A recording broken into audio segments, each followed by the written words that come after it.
take us off for Cabin in the Woods. You like horror, and like Steve said, but nothing scares you. Well, it's not that... Bats. He's going to be terrified when we watch Batman. Spider bats. Going to be fetal position in the corner. No. I really like to go to get my emotions going and to get the suspense. Not the slasher horror. Which is what this is. This is a slasher. It's kind of a slasher. It's got parts in it that are definitely slasher, but I think one of the things which overall makes it a good movie is that it doesn't pigeonhole itself into a slasher horror. Right. I mean, yeah, it has some of that stuff. You could see it coming. You know, at one point where the fool, I forget his name, is backing up to the window. You know something's going to come through. And it plays off of that. Right. Yeah. And it does a great job, but I think it does a good job of balancing slasher horror with suspense horror. Because there were some parts in there that made you jump a little bit. Yeah. You know, 4 or 5 good suspenseful pieces in there. Well, I would almost call this a spoof. Not quite, it is. But almost. In some ways it is, and some of the best the best spoofs are also really good pieces of the genre. Exactly. Shaun of the Dead is a spoof, this is perfect. But it's an amazing zombie movie. Hot Fuzz is a spoof. Has some of the best action I've ever seen. Yeah. I my just entire saw it life. 2 days ago again. Good. It's a great movie. No, that final gunfight where they're like the moment when he drop kicks a grandma. Wait, which movie is this? Hot Fuzz. Hot Fuzz. Yeah. Have you ever seen Hot Fuzz? Yeah. Yeah, Okay, I thought he brought up something else. Like, but the best spoofs are really good. And this did a great because it had wonderful comedy in this. Yeah.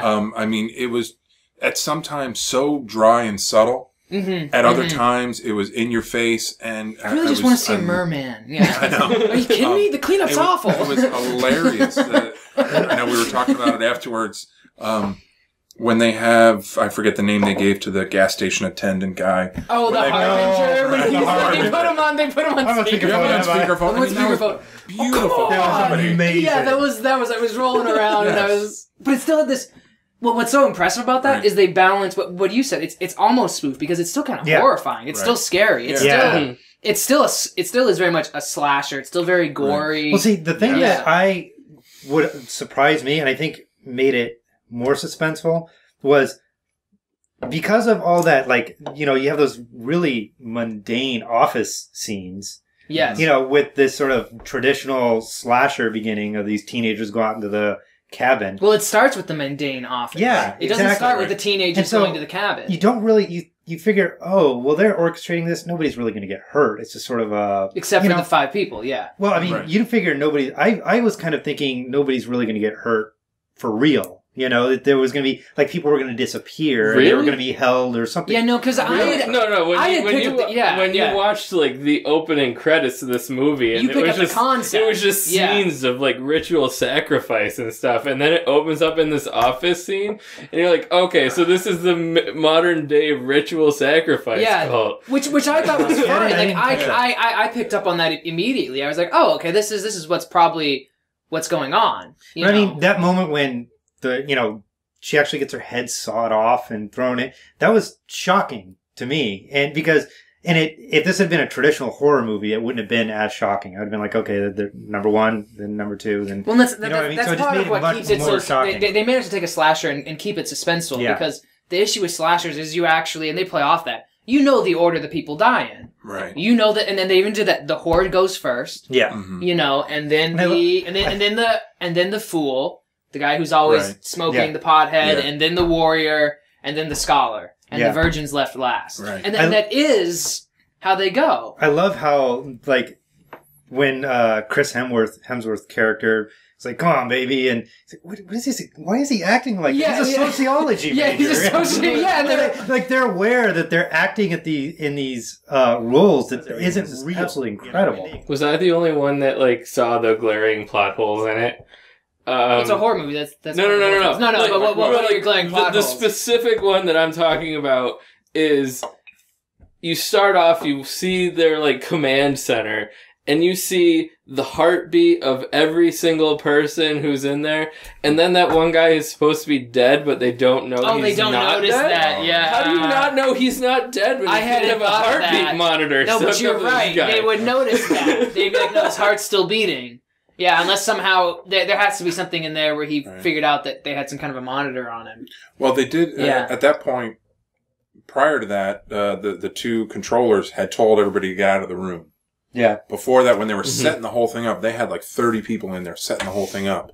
But So then maybe they when don't everybody notice, left, but right, it was just them on this massive, just those two guys on this massive control board. Mhm. I don't So, notice I mean, that. that- But that's a stretch, like you but- know what I mean. Plot holes and movie flaws happen because they're created things. So I know, what do but you like do? that, Did that but ruin that, the but that movie one, for you? that one specifically was like kind of got me, especially at the end when they were like, "Oh, they died out of order" or something like that. They're Mhm. go- and also, it's like, how did that girl take 15 minutes to die?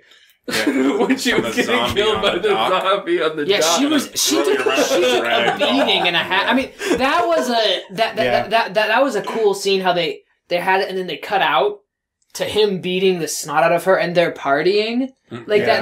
that was a really She fascinating like idea. spewed blood too. Yes, Yeah. And, like, yeah. I thought she was Mhm. dead at that You point. should, Well, she I should have been think- dead at that point. I don't know how she came back to life. Well, you know, in some ways, what they're talking to, I honestly think there is how we celebrate the slasher genre. Yeah. I do. you yeah. guys haven't Mhm. seen Funny Games, but this almost Mm-mm. does the same thing and implicates you and like makes you feel awful for enjoying this. You know, I mean, because you're not being to the entertained. not to the extent that Funny Games is like you are a so horrible much person more and don't subtle. deserve to live It's because so you much enjoy more this. subtle. Yeah. This is more It's- like this is kind of like what you're doing, Yeah. and this is what's happening. Because we And so- relate to the people. Yeah. I relate a lot more to the people in the office than I do, which Yeah. is the same thing for any kind of a slasher. Which they kind of show you. You don't Right. really relate to Chris Hemsworth. no, You know, once he's starting to be No. that like a macho kind of guy. Mhm. You know, once they become these archetypes. Right. Because you're not supposed to relate to them. They're supposed to suffer, and we're supposed to agree in their suffering. That's the point of a slasher. Mhm. You know, except for the virgin, who's supposed to be pure and innocent. She's supposed to get away. maybe. Maybe. Can't do it That's no. you're right. Teenage Mutant Ninja Turtles 2: The Secret of the Ooze. Mhm. What kind of ice cream does this movie taste? Turtle soup flavored ice cream. The reason I wanted to do this one was because when this movie came out, I think it was Pizza Hut had like ooze pudding. Yes, You could eat- yes, I And remember it that. was just like green pudding, but it was vanilla flavored. And That's like when Heinz came out with green ketchup. And I was like, Yeah, and that it didn't tasted work. like regular ketchup. Yeah. And purple ketchup. It was bothersome. Yeah. well, the Yeah. green ketchup also stained worse than regular. Yeah. No, but that's besides the point. But yeah, like this question like brought me back to my childhood of eating pudding at Pizza Hut, doing like the bucket Yeah. stuff. Yes. Yes. Oh. When you went to the I don't library. remember that, so that's You past don't my remember time. that? You guys never did? Oh, that's right. Oh, They didn't read. bucket was the thing to Reading get was past when your this time, when yeah. did this come out? 90, something. Early 90 90s. 91. not early, 90. not early 90s. This no. is tough. Yeah. For me, this- 91. 91. 91. Really? Okay, yeah. Yeah. I didn't see. I definitely didn't see this in the theater. I wasn't really that. I was 14, so I was Mm-hmm. kind of, moving past that stage. No, you weren't. Because Yeah. you still haven't. This would be. Well, I moved back into that stage. This is when I thought, oh well, there are girls that other than that aren't. There, you do are go way into, more into important. that weird stage, and like once you go into college and stuff, where it's like where Boondock Saints becomes the best movie Yeah. of all time, where you're supposed to like Right. cool movies that have some sense of intellectualism, And then you're you no longer allowed to completely, like, this Revert back to your Yeah. 12-year-old. Yeah. because you start to love these Immortals, yeah. Yeah. Slash people in half. Mm-hmm. But I would say I was honestly thinking this movie's really cheesy. I was thinking this is kind of like popcorn flavored ice cream covered in like nacho cheese. You just ruined everything about Ice cream. ice cream and cheese. But I have the reason for that because this is not a good movie, so it would not be good ice cream. Yeah. But so why can't it's it still just be kinda, vanilla? like, weird. Why can't it just be like I awkward would still colored like it. vanilla? I would Plain. eat popcorn flavored ice cream with nacho cheese on it. I would do that. On a Why? bet? Why Yeah, not? Because you it's lose just the bet? it's this weird thing that I want to say I ate. And you've had popcorn flavored jelly beans, right? They're Yeah, They they're pretty taste awful. greasy. And they're They greasy. are the worst. So imagine one of ice the cream jelly that bellies. tastes greasy. Yeah, but I've also That's had I've awful. also had cake ice cream that somehow still tastes That actually fluffy. tastes good. Yeah, Yeah. that's That's different. It's interesting. No, you don't want ice cream to leave an oily residue on your tongue. That's just, you know. No, I don't, but I would eat it. Okay. So we should have a new segment. What won't Nate What eat? would Nate eat? won't Nate eat? I'll eat bring that. out This stuff. should, we should.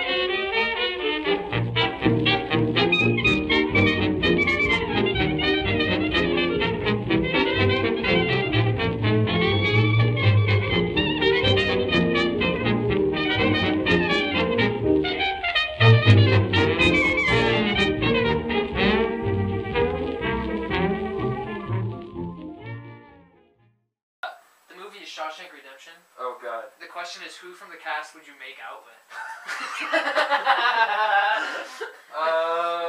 His dead wife. Yeah, because I was trying to think of the only Is girl. there a woman? I know there's a poster of Rita